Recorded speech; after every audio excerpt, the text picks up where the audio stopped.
कि या अल्लाह, वो जुबान, वो तमीज़, वो तहजीब, वो सब क्या हुई।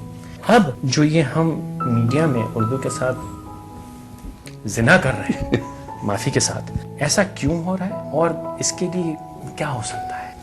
एक तो खैर आपने जो लफ्ज इस्तेमाल किया उससे मुश्किलें पेश आती है कि वो जो ऑर्डिनेंस पे बहस चल रही है उसके ख्याल जहन में चक्कर लगाने लगते हैं। चलिए इसको हम कर देते हैं कि जिना बिल जब्र जब्र है या वो बिल रजा है वगैरह, हम बिल जब्र कह देते हैं उसको।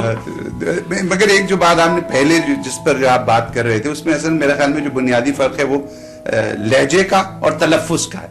तलफ़ुज़ सही होना चाहिए, लहजा मेरे ख्याल में जैसा भी है वैसा ही होना चाहिए। फ्रांसीसी जब अंग्रेजी बोलता है तो फ्रांसीसी लहजे में बोलता है, लेकिन तलफ़ुज़ की गलती, आप जो प्लम्बर और प्लम्बर का कह रहे थे वो गलबन आप ये इशारा कर रहे थे कि तलफ़ुज़ गलत नहीं होना चाहिए, लेकिन एक लहजा जो है वो आपका अपना हो सकता है।